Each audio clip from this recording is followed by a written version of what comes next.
কি বলো, এটা তো পাঙ্গাস মাছ। না, ইলিশ মাছ। আমাদের মতো দৃষ্টি প্রতিবন্ধীদেরকে আসলে এরকম সহযোগিতার করা আমার মনে হয় যে এর থেকে শ্রেষ্ঠ কাজ মানুষের জন্য হতে পারে বলে মনে হচ্ছে না।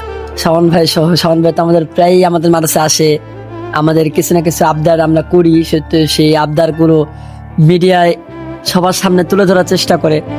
তো সেক্ষেত্রে আমি তাকে সহ সবাইকে বলবো যে যারা এরকম মানবিক কাজ করে আমি তাদের জন্য দোয়া করি আল্লাহ পাক এরকম বেশি বেশি মানবিক কাজ করার মতো তৌফিক দান করে, আর হিসাব ছাড়াই জানি বিনা হিসাবে জানি তাদেরকে জান্নাত নসিব করে। যখনই মন খারাপ থাকে তখনই ছুটে আসি ওদের কাছে। আর এই ছুটে আসতে আপনারা সহযোগিতা করেন আমাকে, কেউ অর্থনৈতিকভাবে সহযোগিতা করেন, কেউ আসলে অনুপ্রেরণা দেন। আর এইভাবে আমি মানবিক কাজ করে যেতে চাই যতদিন বাঁচবো। আজকের এই ভিডিওতে অনেক মানুষ দেখবে, বুঝছো? পরের ভিডিওতে তুমি যেন কি চাইলে? আসলে পরের ভিডিওতে আমরা বল মাছ, কি মাছ? বল মাছ। এটা কি তোমার পছন্দ নাকি? প্রথমত অপছন্দ, দ্বিতীয়ত এটা অনেক দিন আগে খেয়েছিলাম, যেটা মনে রাখার মতো না। তাই না? এটাকে যে বড় মাছের স্বাদ নেওয়া, এই জন্য জি। পরবর্তীতে যখন আমি আবার আসবো তখন যেন আমি বল মাছ নিয়ে আসি। ইনশাল্লাহ সবাই দোয়া করবেন এই আশাটা যেন পূর্ণ হয় ওদের।